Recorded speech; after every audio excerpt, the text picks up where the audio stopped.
감사하는 성도의 자세는 이라고 하는 제목으로 함께 은혜를 나누도록 하겠습니다.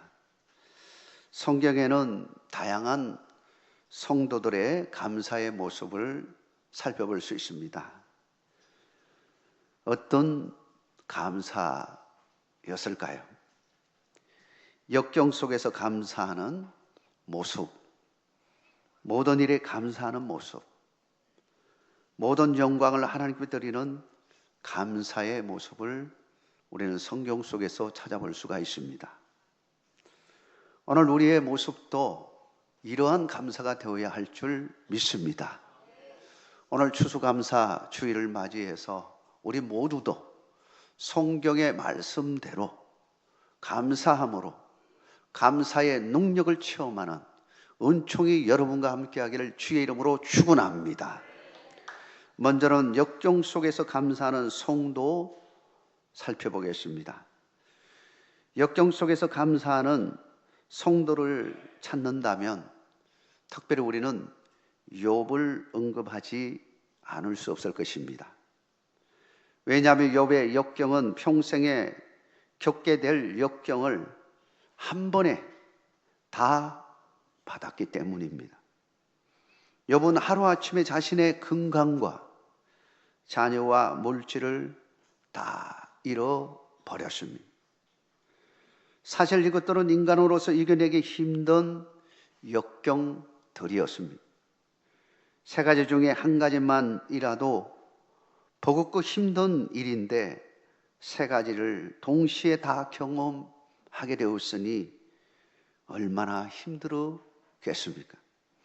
하늘이 무너지고 땅이 꺼지는 그런 느낌을 받았을 것입니다.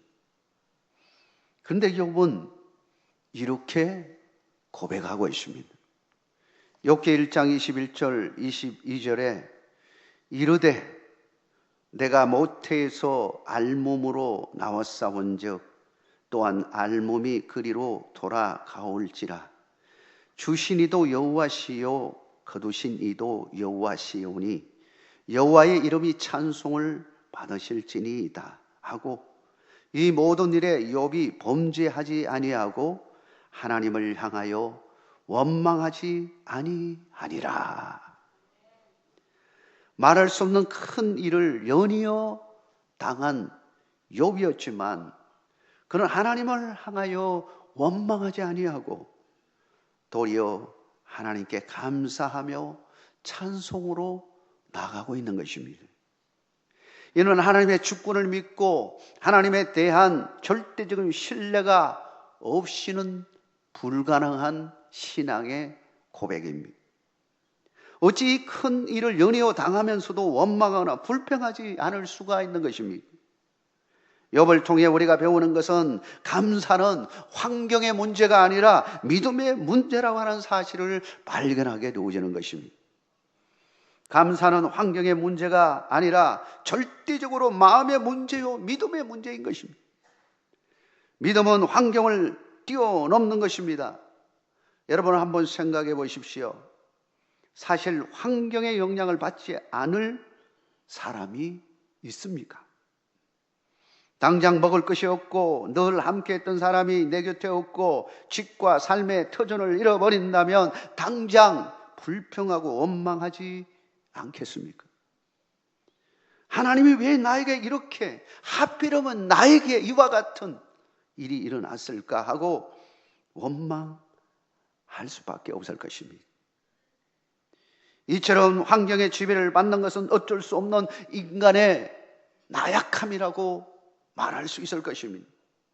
그런데 믿음은 환경을 뛰어넘는 것입니다. 초월할 수 있다는 것입니다.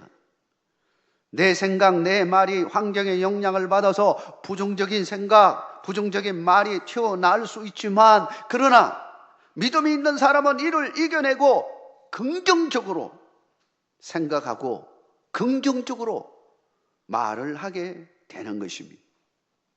믿음이 환경을 지배하는 것입니다. 사랑하는 성도 여러분, 성도로 믿음으로 사는 사람들입니다. 믿음을 가지시기를 주의 이름으로 축원합니다. 히브리 기자는 믿음에 대해 아주 잘 설명하고 있습니다. 히브리서 11장 1절에 믿음은 말하는 것들의 실상이요 보이지 않는 것들의 증거니라고 말하고 있습니다. 그러므로 믿음은 현실에 매이는 것이 아니라 현실을 초월하여 성취될 미래를 실제로 미리 맛보는 것과 같은 것입니다. 가상현실을 통해 미리 경험하는 사람이 있지 않습니까? 우리는 믿음으로 이미 가상현실처럼 맛보는 자들이다라고 하는 것입니다. 욥은 바로 시간과 장소를 초월하신 살아계신 하나님을 바라보고 자신의 현실에 매여 아이고 죽겠다라고 말하지 않고 오히려 미래에 행하실 하나님의 계획을 믿음으로 미리 바라보고 감사하며 나아갔던 것입니다. 실제로 하나님은 그의 믿음을 보시고 놀랍게도 갑절의 은혜를 베풀어 주십니다. 욥의 이야기는 단순히 역경을 이겨낸 인간의 인생 역전을 말하려고 하는 것이 아닙니다. 욥의 이야기를 통해 믿음이 무엇인가를 보여주는 것입니다. 사랑하는 성도 여러분, 믿음에 감사가 있기를 주의 이름으로 축원합니다. 믿음은 시공간을 뛰어넘는 것입니다. 그러므로 믿음 있는 사람은 현실에 붙잡혀 사는 자가 아니라 우리를 사랑하시고 이끄시는 하나님께 붙잡혀 사는 자들입니다. 말과 생각부터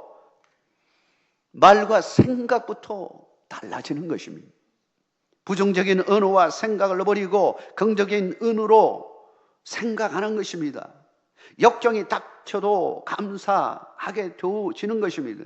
사랑하는 성도 여러분, 여러분들도 욥과 같이 어떤 상황이 온다 할지라도 감사할 수 있는 여러분의 믿음이 되기를 주의 이름으로 축원합니다. 두 번째는 모든 일에 감사하는 성도들을 성경에서 찾을 수 있습니다. 우리가 살다 보면 별일을 다 경험합니다. 좋은 일도 있고 나쁜 일도 있습니다. 우리는 어떤 경우이든 감사하며 사는 것이 성경에서 말하는 삶이라고 하는 것입니다. 데살로니가 전서 5장 18절에 이렇게 말합니다. 범사에 감사라, 이것이 그리스도 예수 안에서 너희를 향하신 하나님의 뜻이니라 말하고 있습니다. 골로새서 3장 17절에서는 또 무엇을 하든지 말에나 일에나 다 주 예수 이름으로 하고 그를 힘입어 하나님 아버지께 감사하라 라고 말하고 있습니다. 범사에 감사하는 것은 하나님의 뜻이고 하나님의 명령이라고 하는 것입니다. 그래서 무슨 일이 있든지 감사할 수 있어야 된다라고 하는 겁니다. 그런데 감사에 근거가 있습니다. 그냥 감사하는 게 아닙니다. 그냥 말로서 그냥 감사한다는 것이 아닙니다. 바로 그 근거를 가지고 감사한다는 겁니다. 주 예수의 이름을 힘입어 감사하라고 말하고 있는 것입니다. 우리 인간의 의지로 감사하는 것이 아니라 주 예수 그리스도의 이름으로 감사하라고 하는 것입니다. 이는 무엇을 의미하는 것입니까? 주 예수 그리스도, 주가 무엇입니까? 우리의 모든 주권을 가지신 주인이신 그분의 이름으로 감사하는 것입니다. 그러므로 그분의 이름으로 감사하면 우리의 모든 것을 그분에게 맡기는 것입니다. 이제는 하나님이 우리의 모든 것을 책임져 주시는 것입니다. 지금은 현실은 어렵고 힘든다 할지라도 하나님 앞에 감사하는 순간 우리 하나님이 우리 인생을 책임져 주시고 우리를 이끌어 주시는 것입니다. 여러분의 그와 같은 은총이 함께 하기를 주의 이름으로 축원합니다.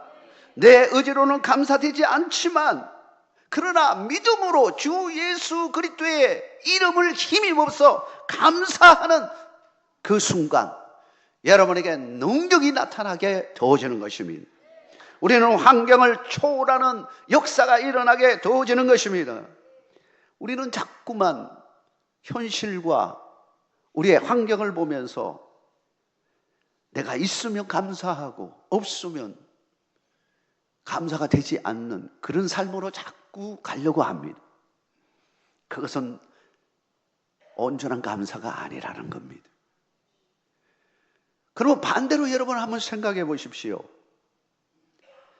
반대로 우리가 가난하고 부족하고 연약한 상황이라고 한다면, 그렇다면 그때에 하나님은 우리를 버리신 걸까요? 우리를 사랑하지 않는 것일까요? 우리와 함께 하고 있지 않는 것일까요? 여러분 어떻습니까? 하나님은 그렇지 않다고 말하고 있는 것입니다. 우리가 힘들고 어렵다 할지라도 여전히 하나님은 우리에 대한 사랑을 결코 식지 않았습니다. 우리를 사랑하고 계십니다. 여전히 우리에 대한 놀라운 기대를 가지고 계시고 우리와 함께하고 계시는 것입니다. 우리는 우리 생각대로 자꾸만 그렇게 생각합니다.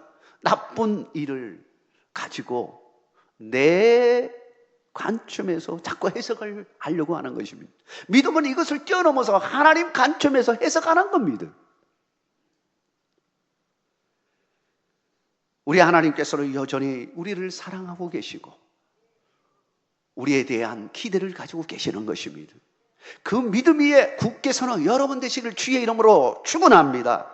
마태복음 7장 11절에 이렇게 말합니다. 너희가 악한 자라도 좋은 것으로 자식에게 줄 알거든 하물며 하늘에 계신 너희 아버지께서 구하는 자에게 좋은 것으로 주시지 않겠느냐 말하고 있습니다. 우리 하나님은 아버지로서 우리를 여전히 사랑하시고 우리에게 좋은 것 주시기를 원하고 계시고 실제로 하나님께서는 우리에게 놀라운 방법으로 그 모든 것을 이끌어 가시는 분이십니다. 지금은 당장은 힘들고 어렵지만 그 순간을 지나서 세월이 지나서 다 살아보면 믿음 안에서 살아보면 우리 하나님께서 이래서 이렇게 하셨구나.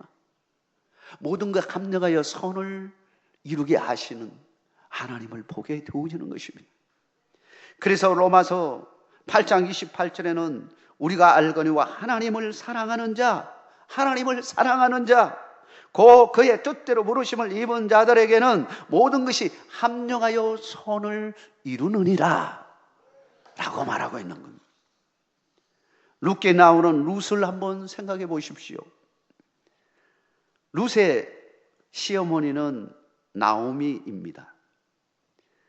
나오미가 원래 살았던 그 동네는 베들레헴입니다.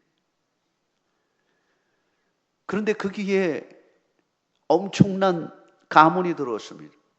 어쩔 수 없이 거기서 살 수 없을 정도가 되었습니다. 그래서 남편을 따라서 나오미가 이제 베들레헴을 떠나서 모압 지방으로 들어가게 되었습니다. 어쩔 수 없이 이방 땅으로 들어가게 된 거죠. 이방 땅에서 살아가는데 남편이 그만 일찍 죽게 되었습니다. 아들 2명이 있었습니다. 아들 2명 바라보고 살게 되었습니다. 이 2 아들이 결혼을 해서 모압 여인들과 결혼해서 이제 잘 살겠다고 생각을 했는데 그때 또 어려움이 왔습니다. 2 아들이 또 세상을 떠나게 되어진 겁니다. 2 자부들만 남게 되었습니다. 모압 여인들입니다. 그런 여러 가지 국리 가운데 다시 베들레헴 유대 땅으로 돌아가야 되겠다 생각을 하게 되어진 겁니다. 그리고 이 2명의 자부들을 불러놓고 며느리를 불러놓고 내가 다시 고향으로 가야 되겠구나. 너희들은 여기가 너희 고향이고 너희들이 태어나서 자라온 곳이니 각각 너희 친정적으로 돌아가라 라고 이야기합니다. 그런데 둘째 며느리는 룻은 기어코 어머니를 따라가겠다고 말합니다. 어머니가 가는 곳에 내가 가겠습니다. 어머니가 믿는 그 신앙 저도 믿겠습니다. 기어코 어머니를 따라가게. 그는 효심이 아주 좋은 며느리였습니다. 어머니의 마음을 시원케 해드리고 그리고 어머니의 말씀대로 순종하는 며느리였습니다. 하나님께서는 그런 모습을 보고 축복해 주시는 것을 보게 되어줍니다. 그의 유업을 이룰 보아스를 베들레헴에서 만나게 됩니다. 유력한 자 보아스를 만나서 결혼하게 되어지고, 그 후손이 바로 32대에 예수 그리스도가 거기에서 태어나게 되어지는 것이죠. 룻은 믿음으로 나가는 여인이었습니다.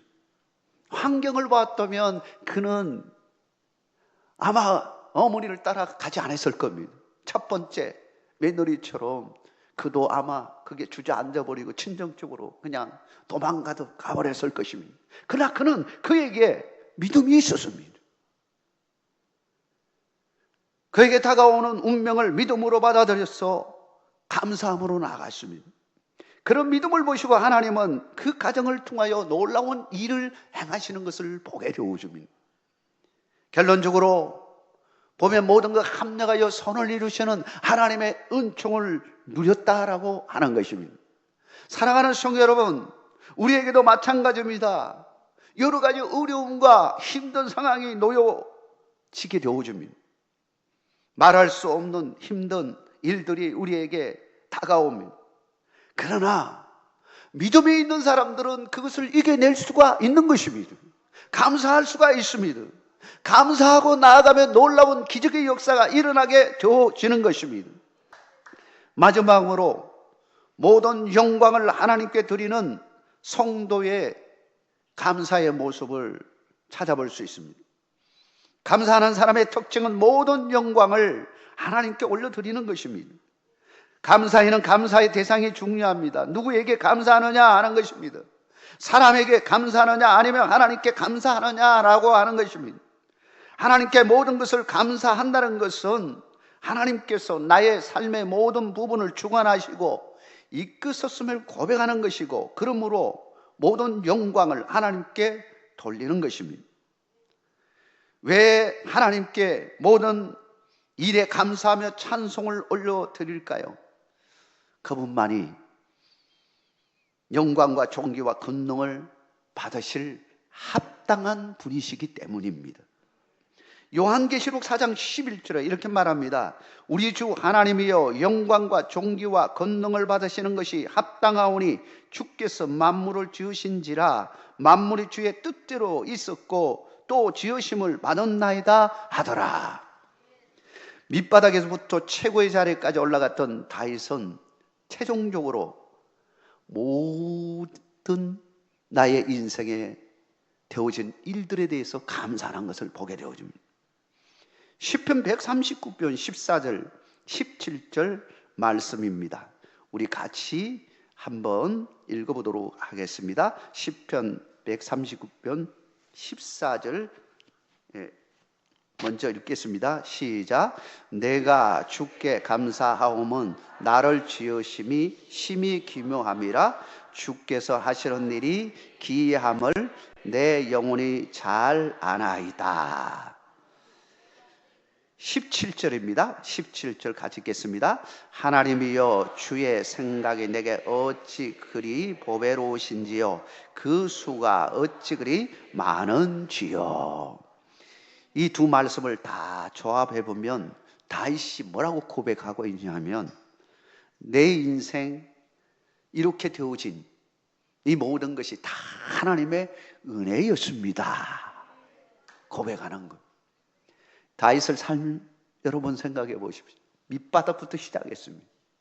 그의 인생을 보면요, 이 정말 시골떡이었습니다. 사울과 비교해 보면 사울은 정말 명문가의 출신이었어요. 그런데 다윗은 시골떡이의 출신이었습니다. 목동이었습니다. 목동 생활했던 자였습니다. 그런데 그가 하나님의 은혜로 중앙으로 오게 되어지고 그 속에서 그는 점점 하나님의 축복을 받아서 어디까지 가느냐, 왕의 자리까지 올라갔습니다. 근데 그는 교만하지 않았습니다. 그에게 이루어진 이 모든 것이 하나님의 은혜라고 고백합니다. 내가 이렇게 된 작품은 전적으로 하나님이 이루신 작품이라고 하는 것입니다. 저는 지난번에 여름 때 휴가 때 장가게를 갔습니다. 장가게 갔다 오신 분들이 아마 많이 있을 겁니다. 장가게가 얼마나 멋있는지 진짜 그냥 늘 영상으로 보다가 직접 보니까 야, 이런 곳이 있구나 할 정도로 정말 멋진 장면들을 많이 보았습니다. 근데 어느 이 대합실을 가게 되었는데요. 그게는 정말 멋진 이 장가게의 모습을 그려놓은 이 큰 그림, 뭐 수십억 간다고 이야기하더라고요. 그 그림이 딱 걸려 있었어요. 한번 화면을 보여줄래요? 대합실에 있는 그 그림부터 한번 보여주시기를 바랍니다. 여기에 지금 쭉 앉는 자리가 있잖아요. 여기에 우리 본당에 이게 폭 정도 될 정도로 큰 그림이 딱 걸려 있더라고요. 근데 이 그림을 설명하는데 이게 그림을 그린 게 아니라는 거예요. 그래서 그러면 어떤 그림이냐 해석을 해주는데 왜 이렇게 비싸느냐 하는 것을 이야기해 주는데 전국에 있는 중국의 이 전국에 있는 것 가운데 돌 있죠, 돌 귀한 돌도 있고 뭐 흔한 돌도 있을 텐데 이 색깔을 가진 돌들을 가져와서 그걸 갈아 가지고요 이걸로 이용해서 다 붙여 가지고 저걸 만든 거예요. 이야, 가까이 가서 보니까 진짜 그래. 멀리서 보니까 꼭 그림을 그린 것 같아. 어떻게 저렇게 할 수 있느냐라고 하는 정말